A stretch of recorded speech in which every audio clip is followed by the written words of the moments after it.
Alors tout d'abord, le petit scoop de halakha. Je vais vous dire la vérité.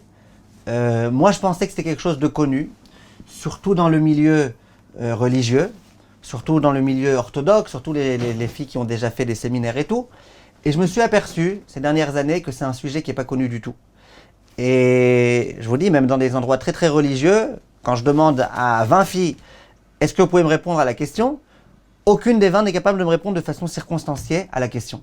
Donc je crois que c'est une urgence. Ça va prendre exactement, Bezrat Hashem, 3 minutes, j'espère. Mais j'aimerais vous dire ce chidouche là. Le chidouche, c'est concernant la netilat yadaim. Je viens manger du pain. Je dois faire la netilat yadaim. Question, à partir de quelle quantité de pain je dois faire la netilat yadaim? Et est-ce que je dois faire la netilat yadaim avec bracha, sans bracha? Quels sont les halachot? Alors comme je vous ai mis à l'épreuve en vous disant que personne ne savait répondre, est-ce que parmi vous, quelqu'un, l'une d'entre vous peut me répondre de façon précise à cette question? J'entends ce que vous dites. Est-ce que vous êtes d'accord? Quelqu'un nous écrit, on fait même pour une miette netilat, mais moins d'un kazaït sans bracha. Alors regardez, c'est très bien que vous soyez venus ce soir, et Bezrat Hashem, j'ai pris sur moi de diffuser ça à fond, parce que c'est vraiment, vraiment dommage. Les gens, ils font des bracha levatala, les gens, ils savent pas quoi faire. Donc, Baruch Hashem, c'est pas pour rien que j'ai eu l'idée de faire ce petit cours. Bezrat Hashem, là, il a enregistré. Le grand scoop d'aujourd'hui, c'est comme ça. Il y a une quantité qui s'appelle un kazaït. Un kazaït, c'est environ une trentaine de grammes, 28 grammes. Il y a une quantité qui s'appelle un kabetza. Kabetza, c'est 2 fois un kazaït, ça veut dire c'est environ 54 grammes. Maintenant, écoutez bien.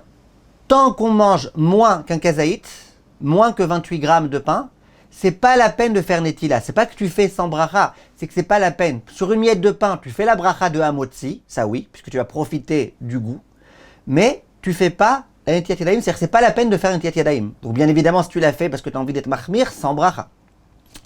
Entre un kazaït et un kabetza, entre 27 grammes et 54 grammes, on fait la netilat yadayim, mais sans bracha. Si tu sais que tu vas manger qu'une tranche de pain qui a moins que 54 grammes, tu fais la netilat yadayim, mais sans bracha. À partir d'un kabetza et plus, de 54 grammes et plus, et ça que tu sois sfarad ashkenaz, ça change strictement rien, tu fais la netilat yadayim avec bracha, la bracha de Baruch Ata Hashem Lokenu Mechol HaMashiach Shalom Mitzvah Tzivanu, al netilat yadayim. Ça, je vous demande de le comprendre, de le retenir et de le diffuser. Maintenant, juste un petit point. Il y a certains décisionnaires, le Rambam, qui veut dire qu'un kazaït, c'est pas exactement 27 grammes, c'est 19 grammes. D'après le Rambam, à partir de 19 grammes, on est dans le kazaït.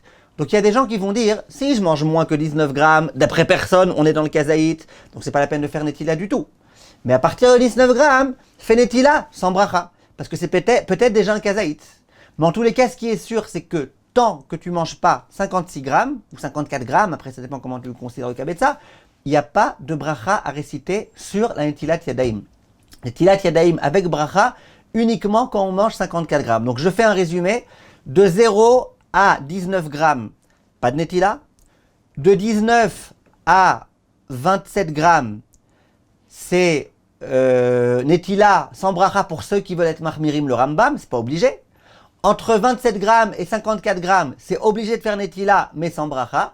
Et à partir de 54 grammes et au-delà, là on fait un yadayim avec bracha.